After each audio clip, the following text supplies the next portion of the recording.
Cancer! This is a Cancer Sun, Moon, Rising, and Venus reading for the month of April. For your personal reading, kindly send me a direct message. Kamusta mga Cancerians? Kamusta ang buhay-buhay? Kamusta ang healing journey? Let's see ano meron para sa mga Cancerians. Lungkot because you want victory sa situation mo right now. You're feeling so disappointed kung ano man yung energy ng life mo right now. Cancer. Cancer, Sun, Moon, Rising, and Venus reading for the month of April. Okay, ingat sa mga scammer. Okay? Ingat po ang crystal natin, naka-sale pa rin. So, take advantage of the discounted price. Okay, in-extend po natin ang sale. Cancer.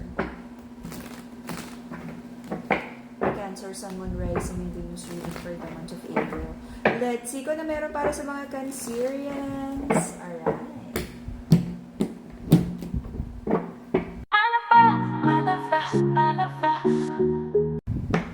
Ang pagbabalik ng ex, okay? Merong gustong makipag-reconcile, reconnect, but I don't feel na totoo yung offer niya.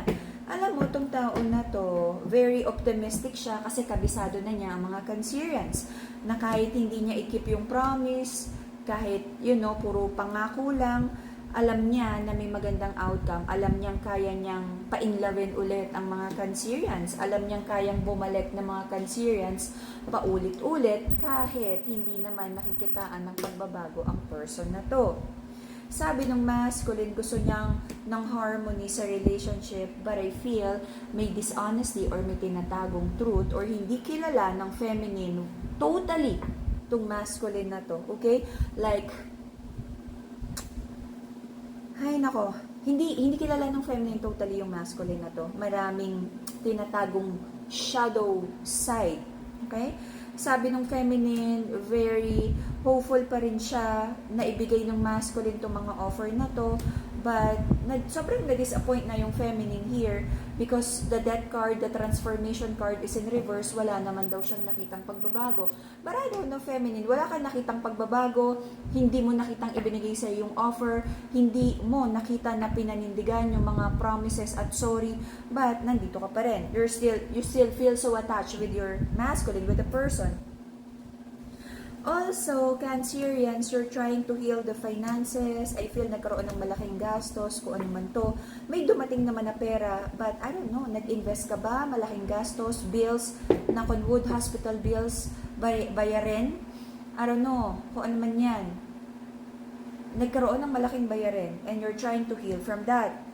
Sabi ng masculine, siya rin naman, the masculine in this connection, patuloy pa rin na like, nagpinupursu ang kanyang financial stability.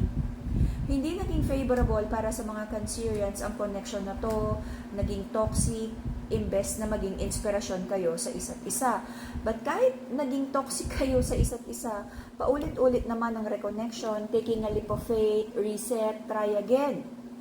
Na both of you are very hopeful na every time na mag-reconcile ay magkakaroon na ng magandang outcome. There is a connection here na napagod na rin ipaglaban on and off ang relationship na to because every time na lang na nag-aaway kayo, nagkakaroon ng realization na hindi ito yung ideal situation na gusto nyo para sa sarili nyo. Pero, bukas makalawa, nag-uusap kayo, nagbabalikan naman kayo. Ano ba talaga? Okay? Cancerian, especially the feminine, what's happening?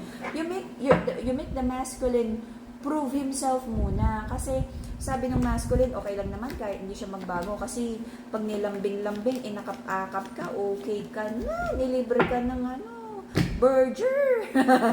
Okay.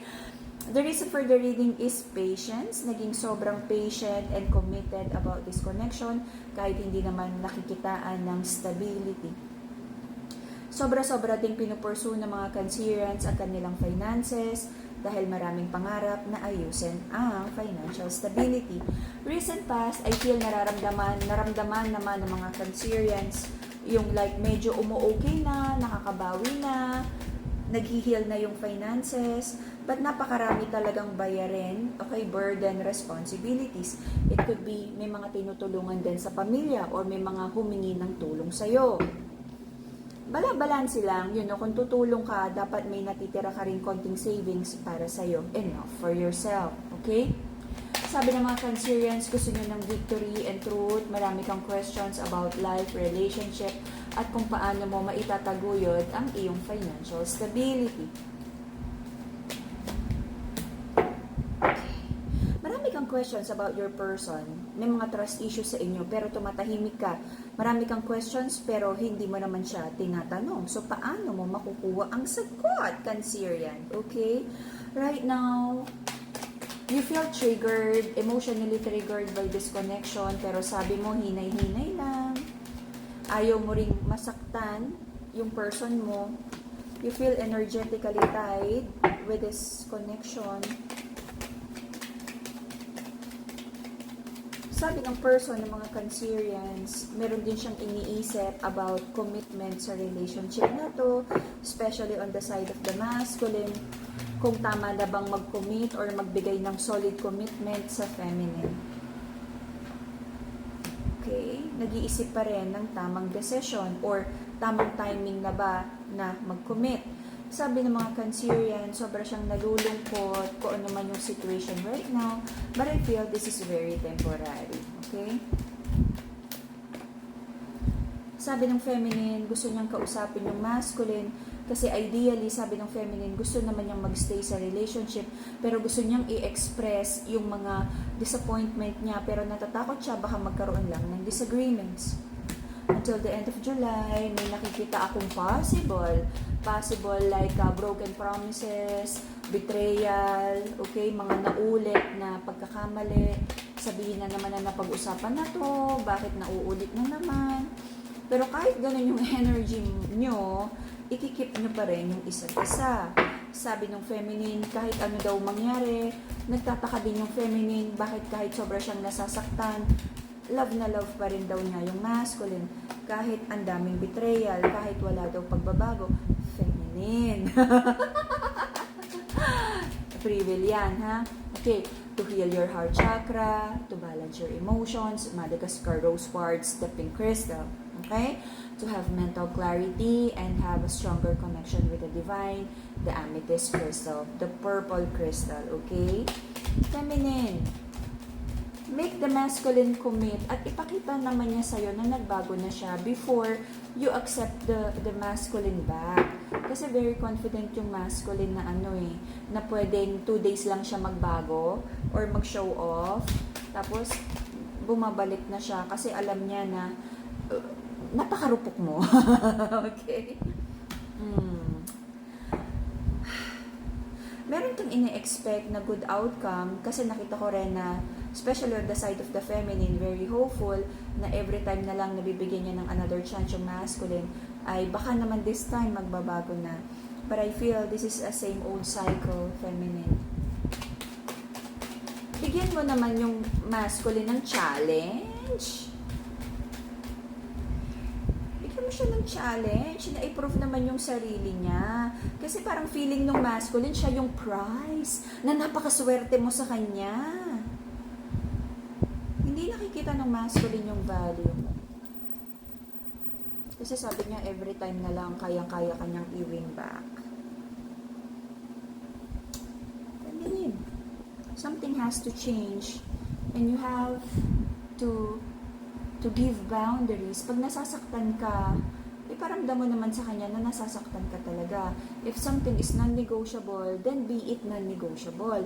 Kaya na kasi ang nangyayari, sobrang ibinababa mo yung standards mo na parang wala ka nang standards, tinanggap mo na lang lahat sagad na sa lupa, sagad na sa earth core yung baba nung standards mo, tinanggal mo na lahat because sabihin natin na you desperately want to keep the masculine.